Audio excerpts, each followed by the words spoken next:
Leeds, and in this video I'm going to be doing something I've never done. I'm going to be revealing all of the details, the address, the trends, what's happened with my very first investment property. So the very first house that I ever bought. And in this video I wanted to explain really how I bought my first buy-to-let property. So let me tell you how I did the deal.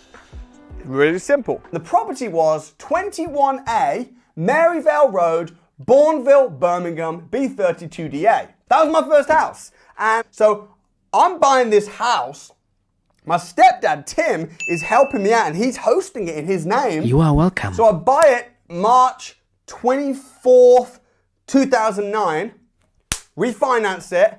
So there was a property on the market. It was valued at £100,000. And my first property was on the Maryvale Road. I still own it today. I bought it for £100,000. I agreed to buy the property at a negotiated price of £80,000. It was worth £120,000. I bought it for £100,000. I bought it for £80,000 and I bought it in cash and I refinanced it the same day I bought it, pulled all the money out, and this was done in Tim's name. To be honest, I didn't get how the finance worked at all. I've moved it over from my stepdad Tim's name to now my name. Well, it's not even in my name now. Now it's in lease option agreement property. And the property, I'll tell you something really interesting. Sometimes people say to me, Samuel, this property doesn't make sense. It says you paid this much and this much and that, and what's going on? I bought it for £80,000 and I bought it in cash.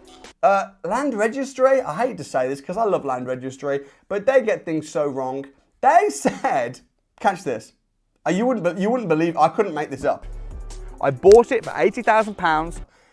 It says on Land Registry, if you check it out, you get the title deeds, that I bought 21A Maryvale Road for £185,000. 185.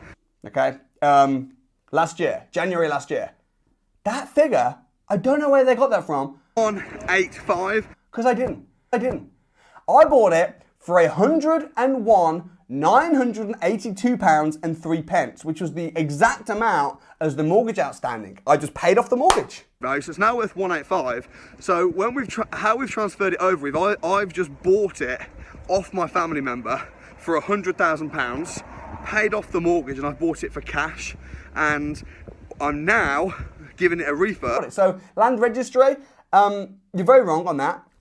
You're also very wrong initially when I first bought the house. I bought the house for 100. So I bought it for cash for 80 grand. I then, the same day I bought it, age 17, refinanced it back up to its true value of 100. I bought it for £100,000. It was worth £120,000. And I refinanced it the same day I bought it, pulled all the money out, and this was done in Tim's name. Pulled the 80 grand out, paid the lender back on. I now have a house for free. Some of you might think, it sounds too good to be true, or, well, I did it. So it isn't too good to be true because I did it. Whilst it was a no money down deal, there was still, finance that was involved. So, we had bank finance on it, a mortgage on it. The mortgage outstanding on it was just over £100,000, 101,982.03.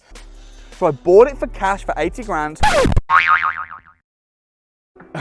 I bought it for £100,000. It was then immediately refinanced, bought again the way it was creatively financed the same day, March 24th, 2009. I was 17 years old at the time. I then bought it for 101 in January 2019. I bought it for £101,982.03.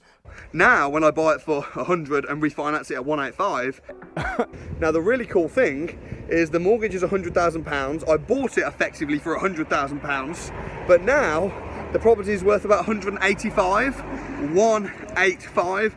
So I'm giving it a refurb, and then I'm going to refinance it. And not only will it was a no money down deal. Now, when I buy it for 100 and refinance it at 185, I'll be able to pull out so much cash, so much equity from the property. So it's fantastic. Because how does Land Registry know what's going on? Well, they hear it from the solicitor. So the solicitor writes to Land Registry and says, this is how much a house is sold for. Land Registry update their systems. So my solicitor messages Land Registry, sends them the formal slip and says, this is who's selling it, this is who's buying it, this is the price. Land Registry received that and then put a different figure on it. So